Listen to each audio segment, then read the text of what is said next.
Hello. I almost said good morning. It's afternoon here. Barely afternoon. Excuse me. I was gonna do this with the light off, but Vanity won today, so it did. It's whatever. I tried to, Anyway, Venus has gone into Leo.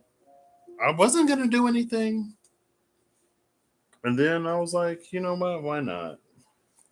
So here we go. Now, what I want to do is obviously I want to get a challenge because I love the deck dungeon challenges. And, you know, if it's a major arcana card, then there is no challenge. A card just came out face down. Also, I don't know how these angles are gonna work today. Since I was talking about the challenges, I'm gonna leave that as an unseen challenge. I'm gonna try to not make this too long, but what we're gonna do is we're gonna do what's moving and what's moving and what's staying, and then something in the middle that facilitates that or whatever. We intuit the card in the middle between what is coming and what is going. From Aries from Venus and Cancer,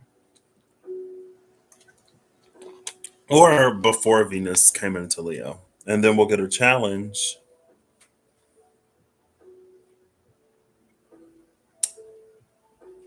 And I wanted to do the same for Venus and Leo. I guess I'll try it. I don't know. We'll see. So now we will begin 3 cards. What is going / moving. And I'm going to use the cards too, since they move. You know what? I'm going to shuffle this, and then I'm just going to pull off the top. The Hanged Man and the Four of Swords at the cut. Interesting. Oh, whoop, whoop, whoop, whoop, whoop, whoop, whoop. That was not a good shuffle. The Seven of Wands and the Four of Swords.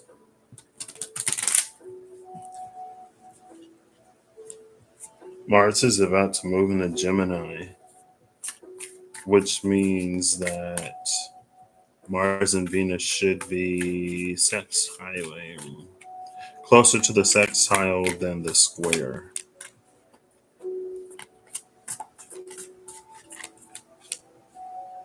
Venus is quicker than Mars, though.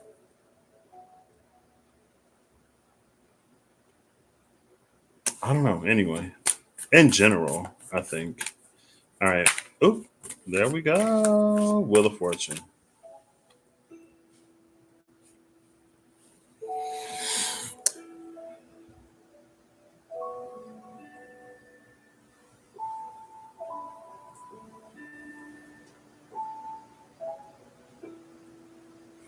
I've never noticed this before. I'm gonna put these. I'm just gonna pull off the top. I'll pull. Yeah, I'm just gonna pull off the top.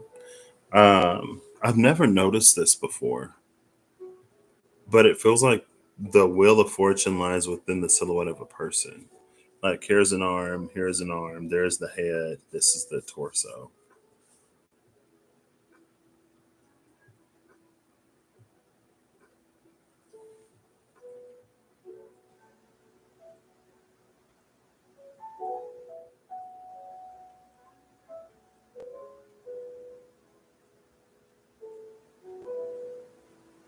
Interesting.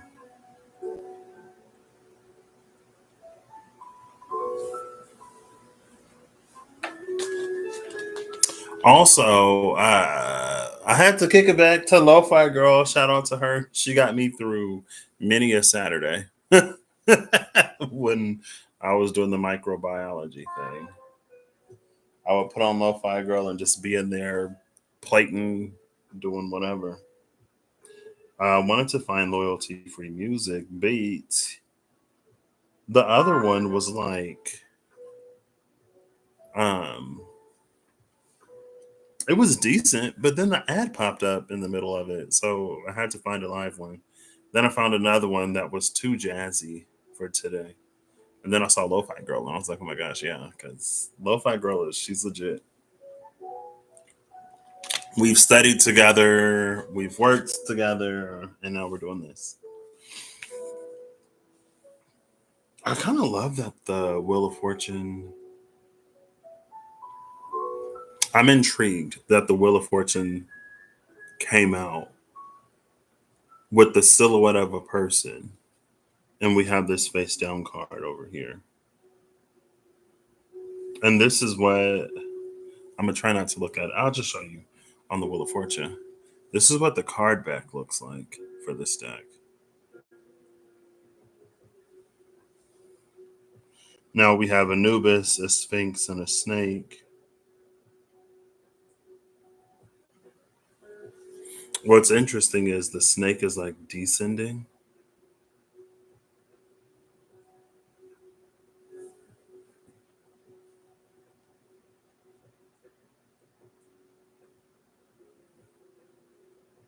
So it's giving me, hey Perry, how you doing? Oh, thank you. And the same to you. Um, what's interesting is this is almost giving me and because it's Venus. Hey Kirsty, how you doing? Because it's Venus, it's giving sacral. Because the snake, it's giving Kundalini. And so it's like this Kundalini rising energy. But the snake, it's descending. And it feels like that's the riddle of the Sphinx. It's like what rises as it sinks lower into the what rises up as it sinks lower.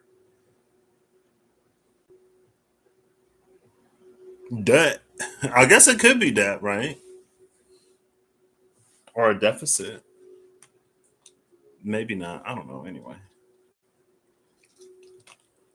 let's see. So, what is moving?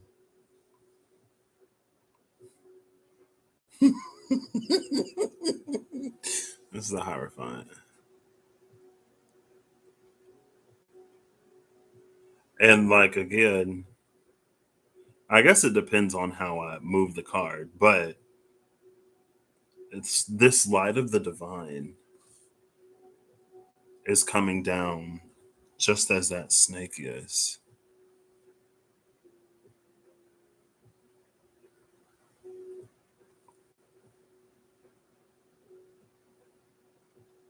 The Hierophant is Taurus. Taurus is ruled by Venus. In the middle is this Page of Coins.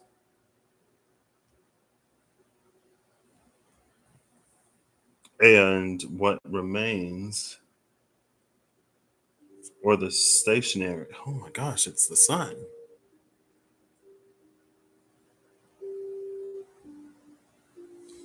Now, there isn't much that doesn't move in this sun card.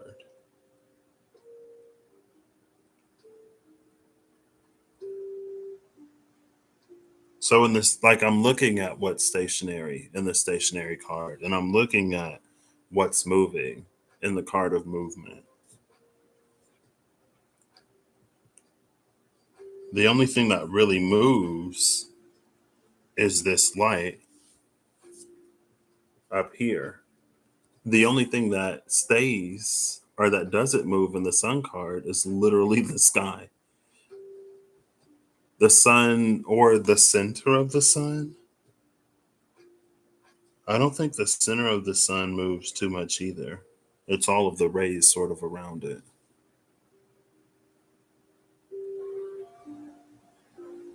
Or does it? I don't know.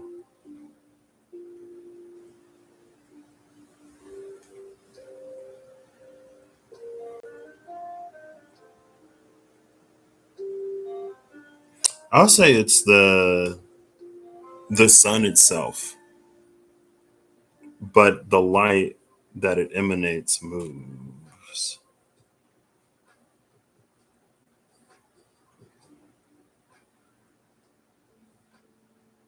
And it's interesting that the page of coins is here. This is supposed to be Venus. It's interesting that this page of coins is here because it's giving me the page as a messenger.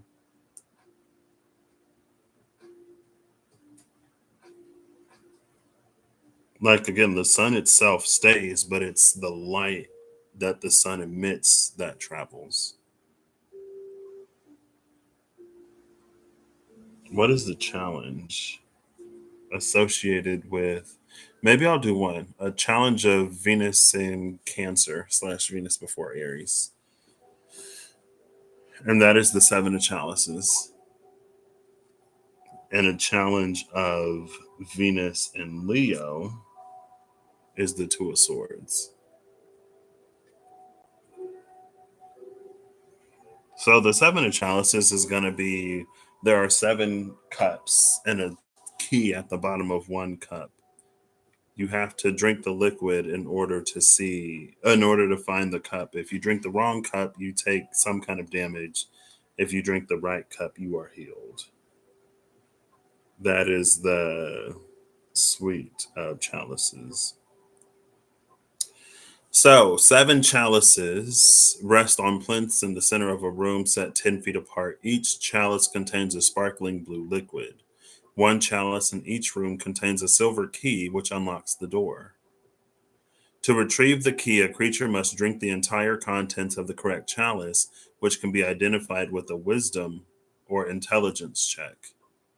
The DC depends on the number of chalices. So it's a DC 14. So you got to get 14 or above for seven chalices. Drinking from an incorrect chalice deals 2d4 cold damage to the drinker. Drinking the entire contents of the correct chalice heals the drinker 2d8 hit points and causes the key to appear in the empty chalice. The key does not appear if the liquid is not consumed. If the liquid is spilled from a chalice, it magically refills after 6 seconds. What I like about this, just with that being the challenge in the Two of Swords pictorially, I guess,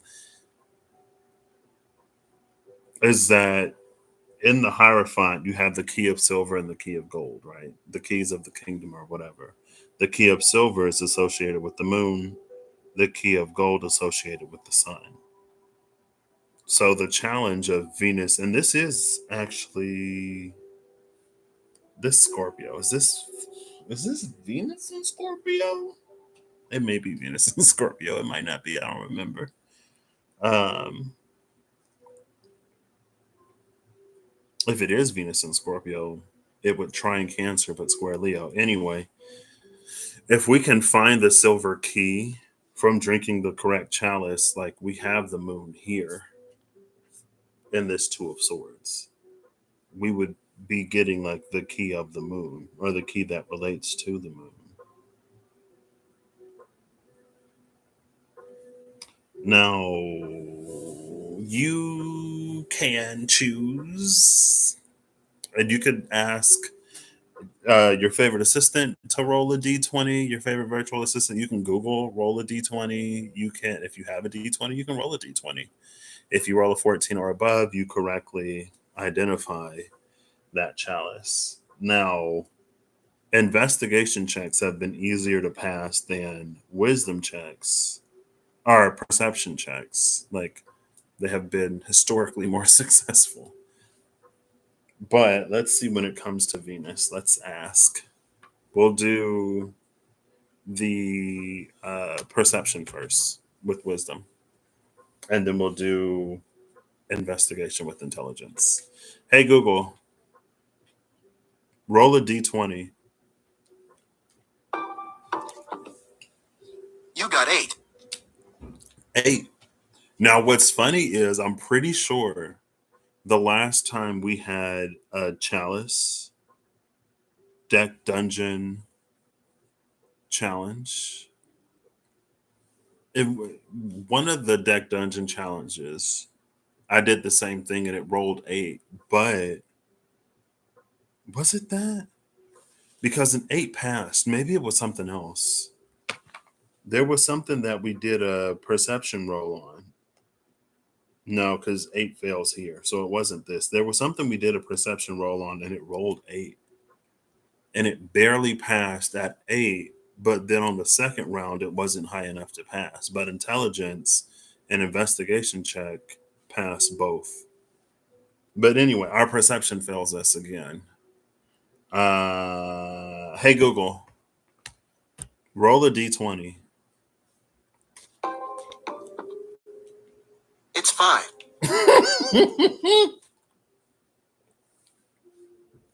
Well, they both failed.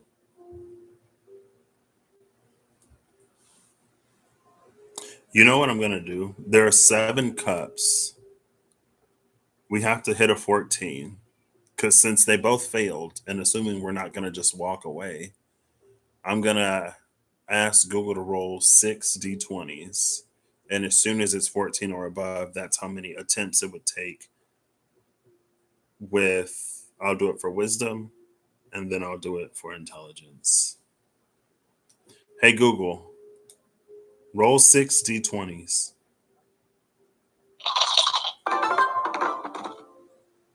It's 3, 20, 9, Ooh. 12, 1, and 17 for a total of 62. So only 2 of them passed. But on the third perception check, on the third pass of perception, it's a nat 20. But it takes three. If we use our perception, if we use our wisdom, it'll take 3 cups to get it. So that would be, we'll just do 2d4 times 3. Hey, Google, roll 2d4s.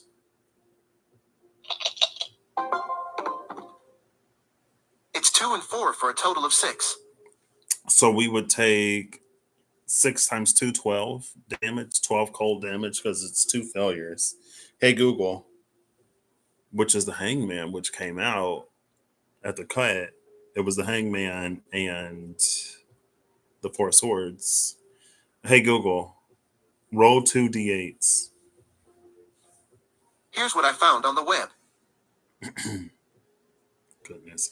Hey, Google, roll a d8 twice.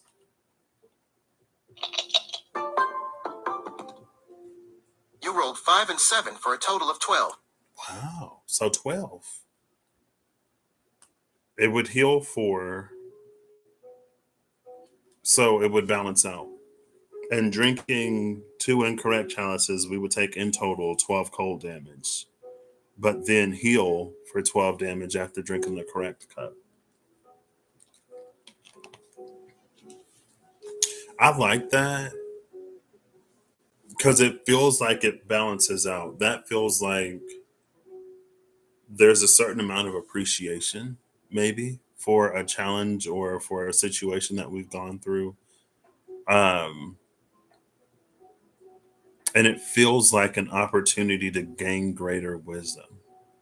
So, like, let's say, because this is Venus, either in love or in finance, that it's like, let's say there's a choice that we always make because we think it's going to be whatever, and it isn't.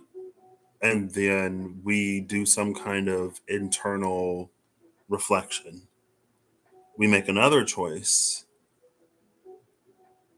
we make another choice learning from the thing that we learned from, and we don't get it right again. And then it's like this third time's the charm. We hit a nat 20, which is like right on the money.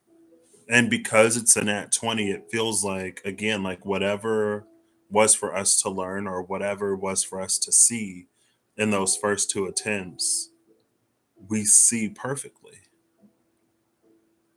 And since it comes out like we're healed for exactly as much damage as we take and choosing the incorrect things, again, it feels like we're able to see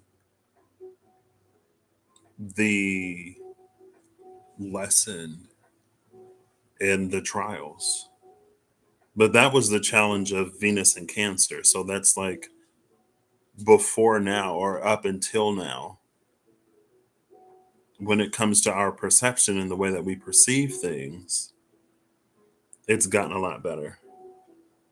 I mean, it hits an at 20. That's for our perception to be like literally spot on. That's to be able to perceive things beyond what is presented. So now let's do the same for intelligence. Hey Google, roll 6 d20s.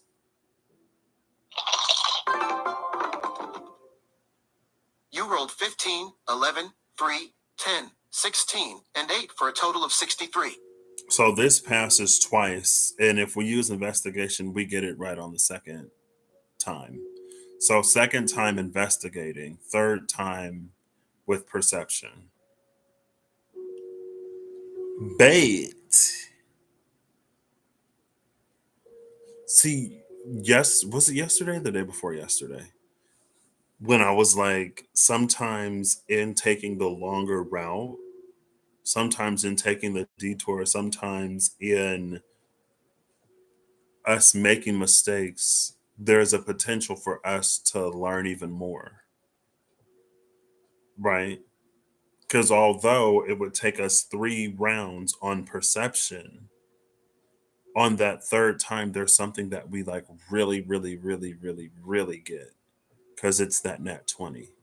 We're able to perceive beyond what is presented, almost to like a monk or Sherlock Holmes, I'm assuming, or whatever type of level, where it's like the level of like seeing beyond what is present is just whatever. Now, if we take the investigation route, we'll get it right on the second time, but it's like it doesn't have that same level of impact. Not same level of impact, but maybe it makes sense because in general perception has a higher track record of failing. It almost means that we stand to gain so much in terms of active and passive perception and seeing the truth of things. And because investigation, our investigating has such a high chance of success, our has such a high rate of success, it's like we're already pretty good at it. So in that, it's almost like Venus and Cancer, or like before Venus went into Leo, there was an opportunity to either strengthen a weak point or to refine a strong point. Hey Google, roll 2 d6s. I found this on the web. Hey Google, roll a d6 twice.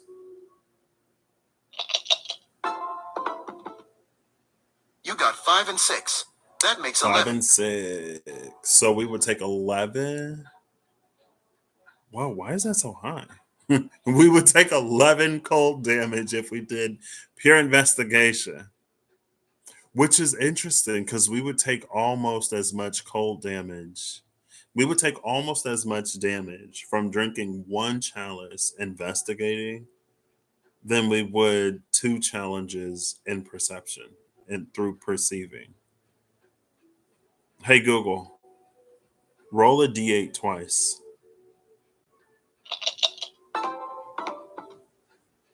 You rolled 2 and 8 for a total of 10. So 10. And we would only heal 10 of that 11 damage. So if we investigate, we actually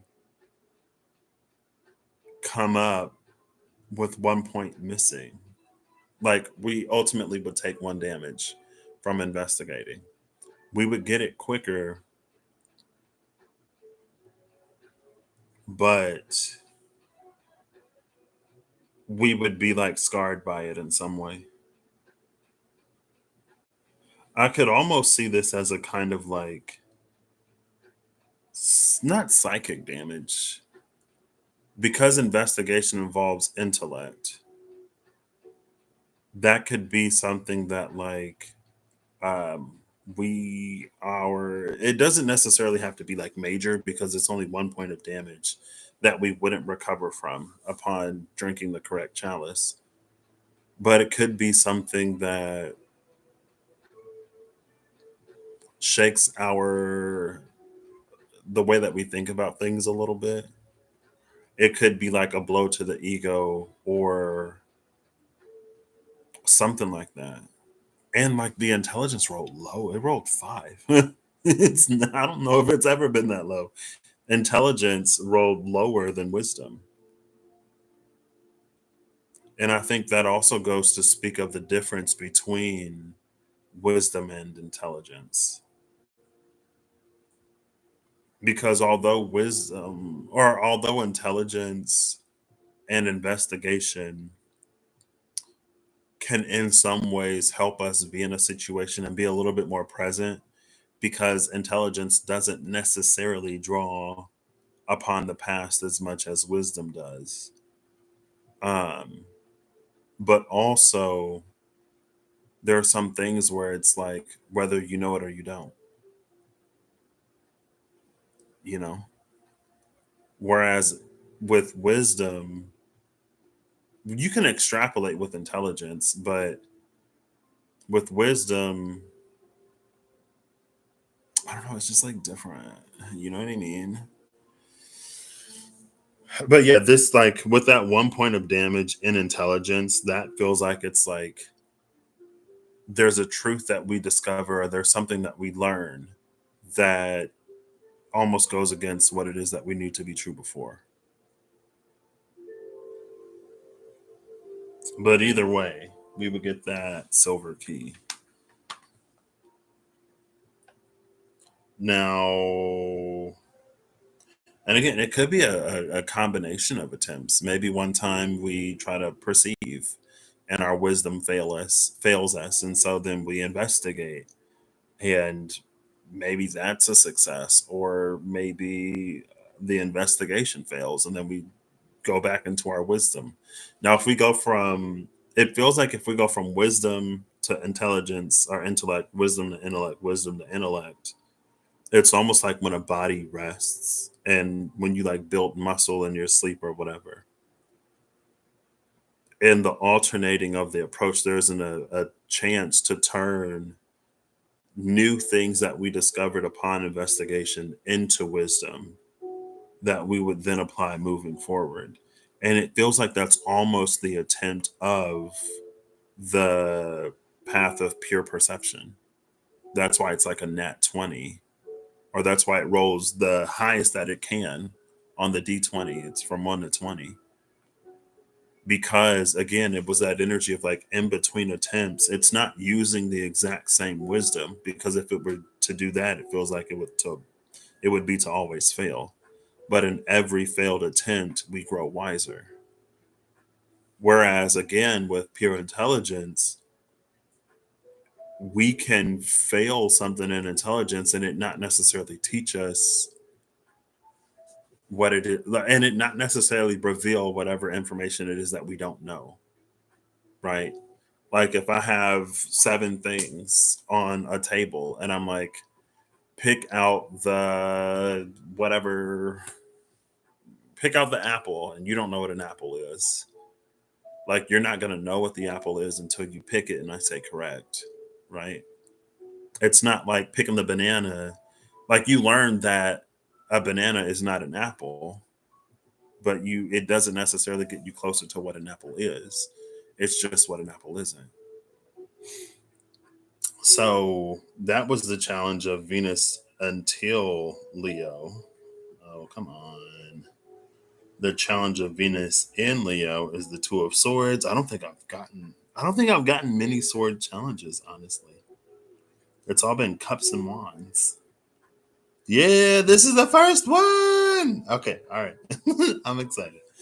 So, on the wall next to the exit door, 2 glittering silver words are written. I love that they're silver words because, again, silver, the key of the moon, and then we see the moon in the Two of Swords. So, with the key of silver. Now we can read these glittering silver words. Again, rather perception or um, investigation, whether wisdom or intelligence. We will always get where we're going if we are tough enough, I guess. Two glittering silver words are written, one level with the top of the door frame and one at the bottom. So, for example, one level with the top of the door frame, one level with the bottom, these silvery words. The goal of these puzzles is to create a ladder of words between the top and bottom words by changing one letter at a time to connect the two words on the wall. If a creature speaks a 5 letter word that is one letter different from one of the words on the wall, it magically appears on the wall between the top and bottom words. Once the chain of words is complete, the door opens. The door cannot be opened by other means. The word pairs in bold with sample solutions are presented below. There may be other solutions, including shorter or longer word ladders. Any solution that connects the pair of words causes the door to open. So for the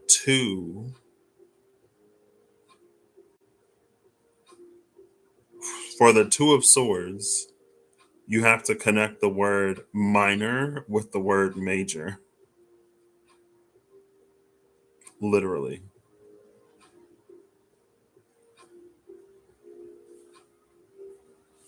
which is hilarious to me.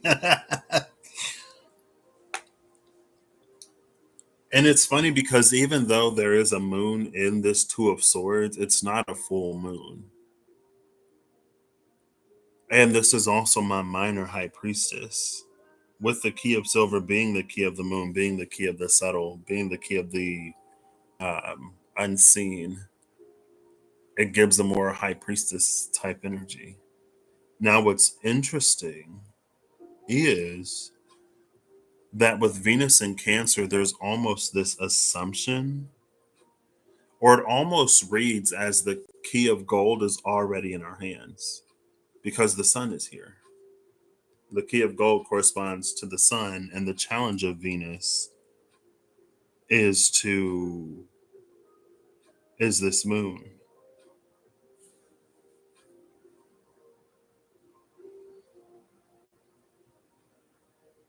I feel like depending on our relationship with Venus,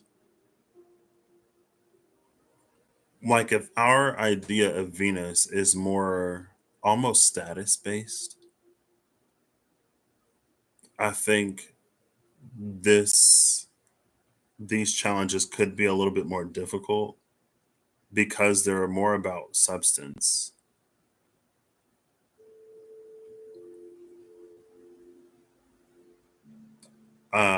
But substance in a way that's like you can have the house. I'm watching House Hunters. I watch a lot of HGTV when I'm over here, and I love it personally. Um, but one of my buddies a few years ago, he said like that. He said he was house poor, and that was the first time I've heard the word house poor. I was like, house poor, what is that? And then on two of the shows, or on two different episodes of maybe different shows, there were people like there was a really nice house that was over their budget, and they were like, I don't want to be house poor. So house poor is like when you have a really nice house or whatever, but your payments are so high that you can't afford to do anything else. Like maybe sometimes it's hard to even come by like groceries or something because the payment for the house is such a large percentage of someone's take home. And so it's like it's that energy. Like when Venus is purely about status, or like with the key of the sun being things that others can see, like that's the part of us that knows what we deserve in a material sort of context. In terms of like, I deserve a nice car. I deserve to be comfortable. I deserve luxury if I want luxury. But maybe there's been this other side of Venus where it's more about the things that we deserve in like other ways. in ways that aren't necessarily material.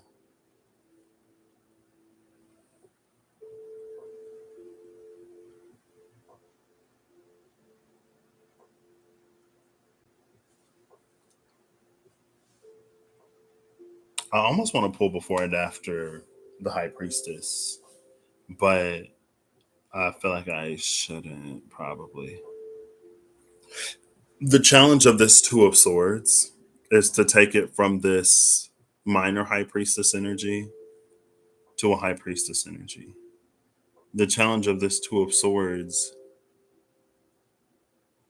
it's almost like there's a difference between knowing what we deserve and allowing ourselves to receive it, if that makes sense.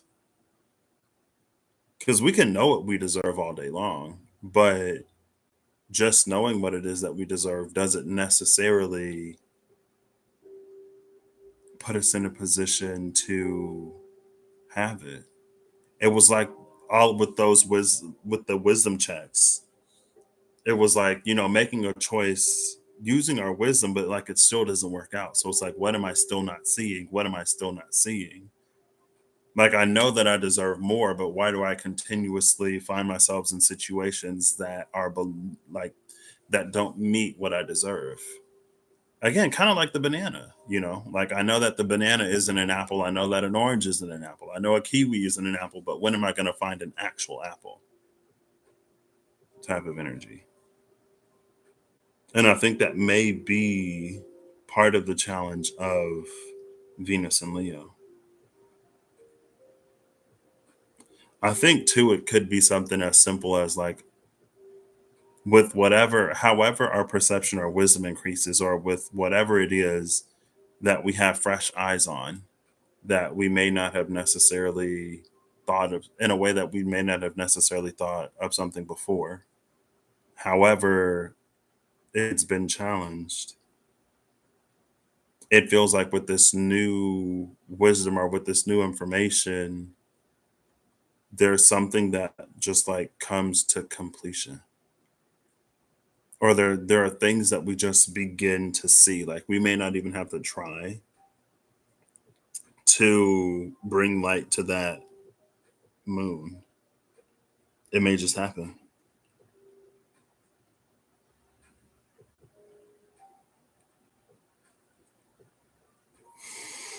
So I'm just gonna pull three cards. We have the Queen of Coins, the Six of Wands, and the Ace of Chalices for Venus and Leo.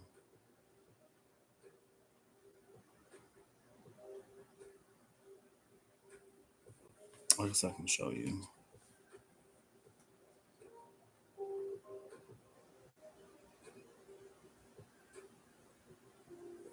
This feels like it's a time of self love, self care. It's a time of investing in self.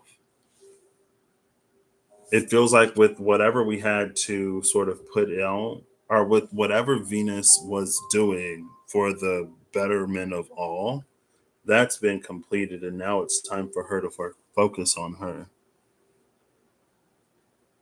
And again, there's something about the subtleties of Venus and all that she has learned and is now putting into practice, that it feels like it will see her meet what she deserves, both in ways that can be observed and in ways that can't be.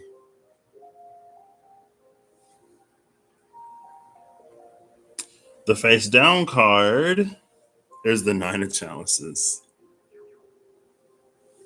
the Wheel of Fortune with the Nine of Cups. And again, there was part of this energy, part of this challenge of the Two of Swords, which was actually receiving the things that she knows she's deserving of, rather than coming upon situation after situation that she knows that she deserves more than.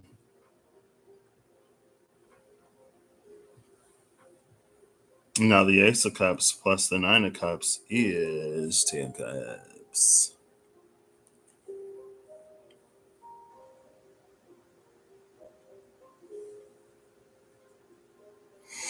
The challenge of the Nine of Cups is very similar to the challenge of the Seven, but this time we have nine chalices and we have to beat a DC of 18, I think.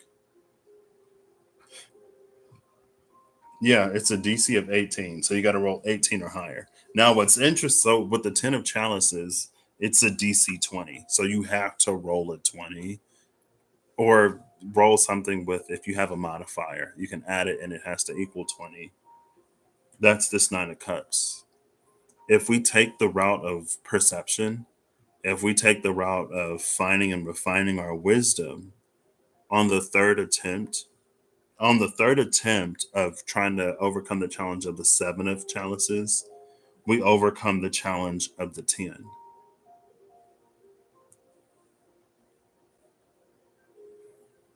And it feels like that would make it, again, there was something about that path of wisdom that really set us up, even though it was a more challenging path, even though it incurred more failure or whatever. But again, at the end of the day, with the path of wisdom, as much damage as we take, we are healed for. I don't think the path of, well, I know that the path of intelligence never reached the 10 because none of them were 20. I don't think any of them were necessarily above 17 either, or above 18. I'm like, how do I get to the, can I look at the history settings? Maybe not.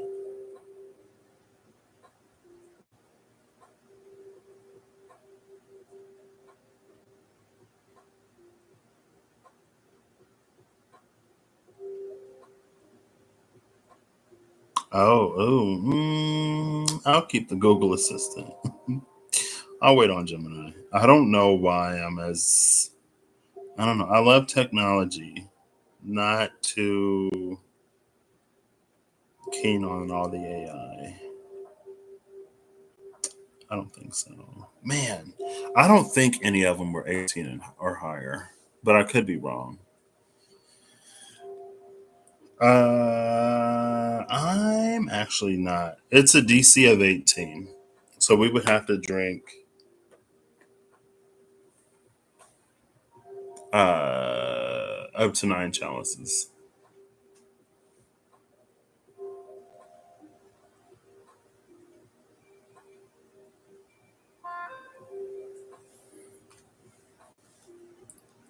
Could I? Nah, it's fine. I don't know. I might just like into here. This is Venus in Leo. There's so much that we had the opportunity to learn about self love. And see, but that was also the energy of this sun, or the energy of Venus before Leo. The sun doesn't move, but the light descends from it. And it's almost like, I guess, being fished out of Venus and Scorpio.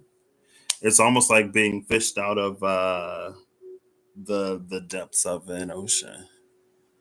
The light finds us, and it we rise with the light, but it doesn't descend. The sun doesn't descend upon us, but its light reaches us. And so it's been opportunities to take ourselves out of certain things.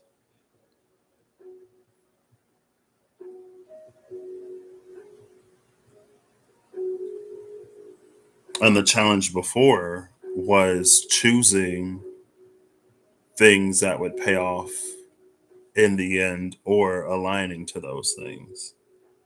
Choosing, aligning, and receiving that which we truly deserve.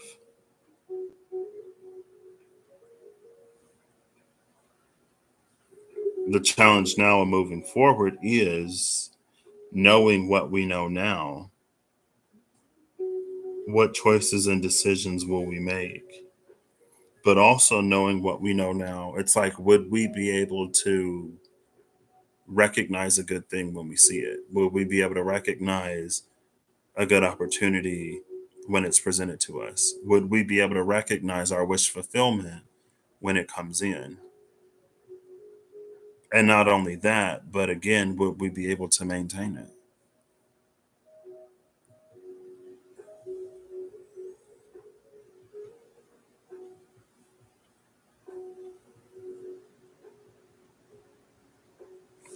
Again, it feels like anything that was for us to learn up to this point, we've done so successfully. Anything that was for us to give, or any ways in which it was for us to participate, if this resonates, it's like that part is completed. But again, like, it's the Six of Wands completion. It's not a world card completion. So it's not to say that we won't come into something and then be in a position to give more. Or it's not to say that the things that we have found ourselves involved with won't evolve into something greater.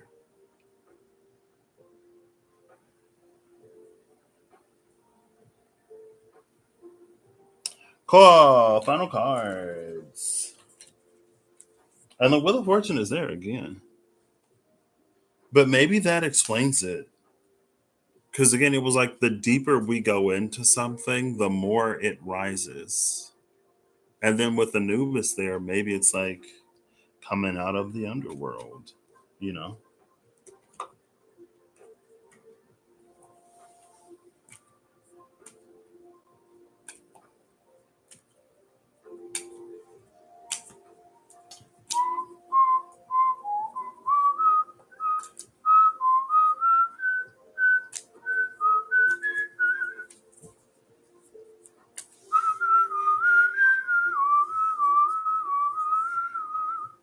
Queen of Wands at the cut. There she is. See, the Queen of Wands has taken on some property of the sun that allows her to be the sun for the sunflower.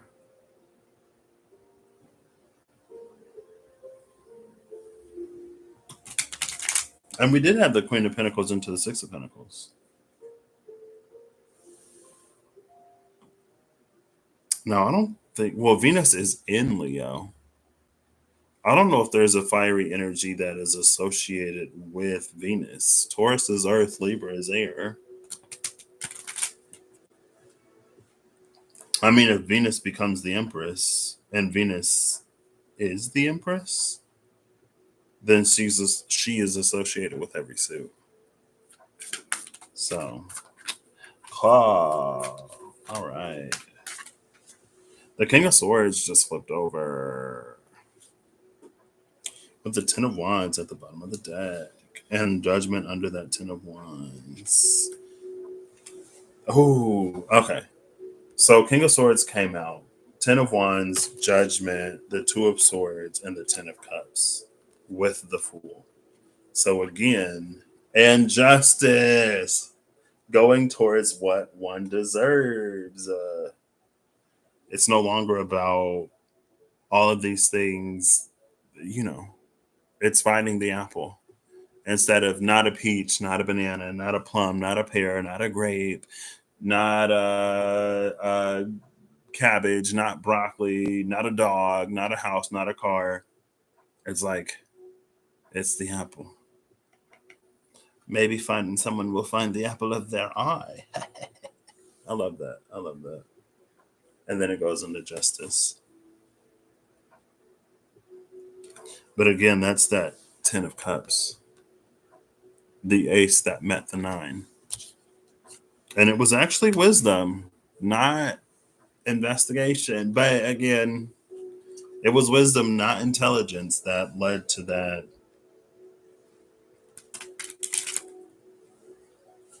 But again, that was the thing about the Nat 20. It was able to perceive beyond what was presented.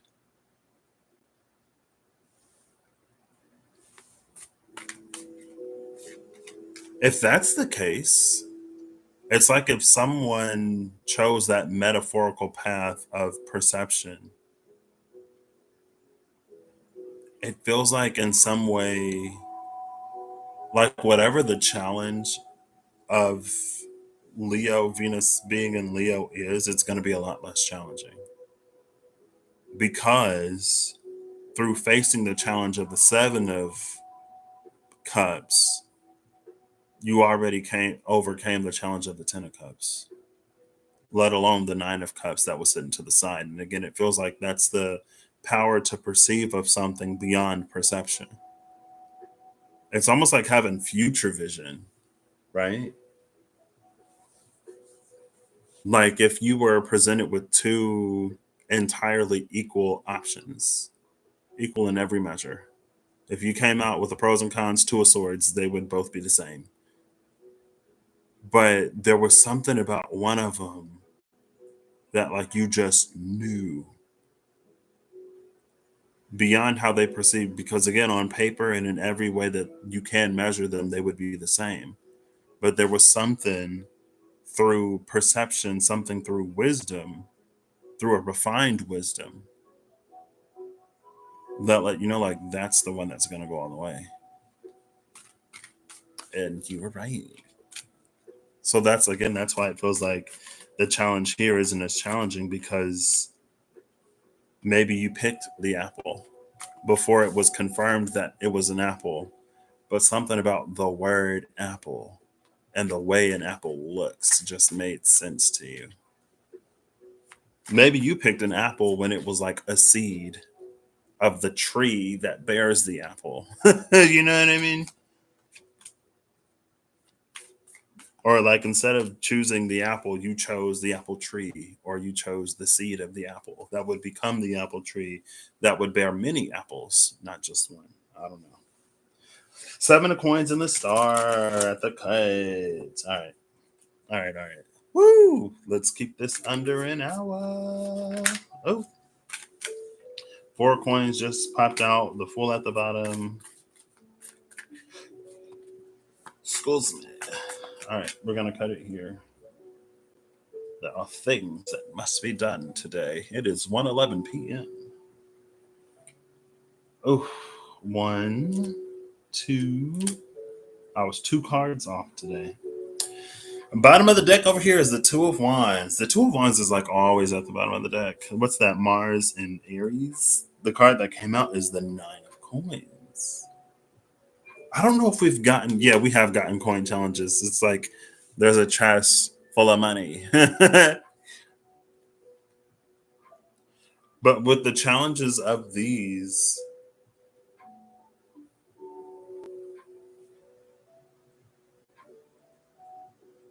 this is like being on a path that sets one up to be very comfortable. The Nine of Coins lives very, very, very comfortably. And she is not house poor or any other kind of poor. Right? She's not so. There's a balance there, okay? On the other side, we have strength. I love this strength card.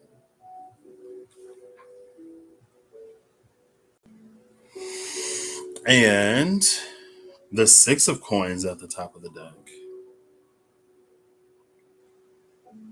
Again, like both of these are about receiving. I think with the Six of Coins, though, this is a strength to not grow complacent, or to not stagnate, or to not grow like selfish. Because there is sometimes, if not often, in a flow to abundance, it's not that Four of Coins energy. The Four of Coins that came out with the Fool at the bottom of the deck. Goodness. Ooh, that was a big wooze. I feel like I just went. Um, but it's an abundance that remains open to flow. Because I don't know if it's related to the energy or if it's related to the specific path to abundance. But it's like as soon as one starts to hoard or as soon as one starts to close off, it's like you can't be open to the flow, but closed off on the back end to not allow it to keep moving.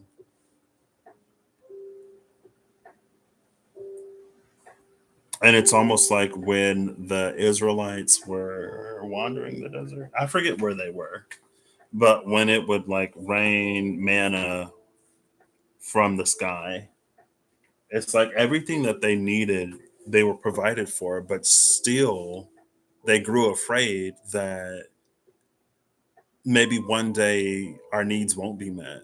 And so they held on to it, and everything that they held on to, like it rotted overnight.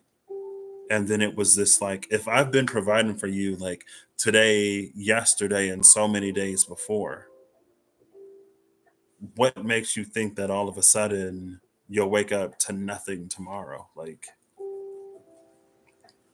right? But it can be a number of things.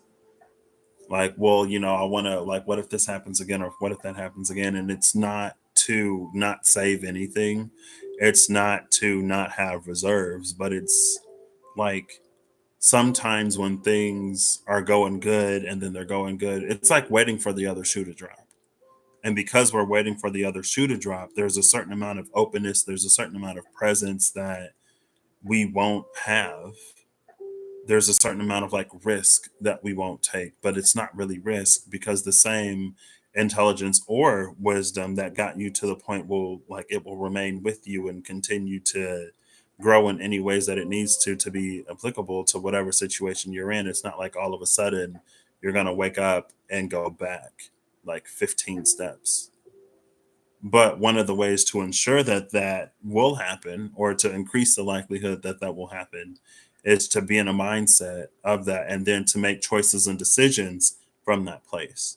We can fear that, something might end or this or that or whatever because it feels like we're not necessarily intended to be perfect creatures, but as soon as that fear causes us to act and behave in ways that are not conducive to maintaining the flow that we're in, we're introducing resistance, we're introducing blockages, we are introducing things that will trickle the flow, right? So anyway, that's been Venus, for love and money, and she knows that she deserves the world. That was also on the two of in the two of wands, they had the world in their hand, you know for the one that deserves the world and is doing all she needs to get it. So anyway, no problem. I hope you all have an amazing whenever you see this. I hope you're acting in alignment to make all that you wish to experience your reality. I hope that whatever you need along your path journey, what you find. I hope that you certain. Oh, I found the rubber band. I hope you a certain. I want to say longevity and dexterity comes to my mind for some reason, but like staying power. I hope you a mind to see the progress in things, even when it seems like there is none. And I'll catch you when I catch you. Bye.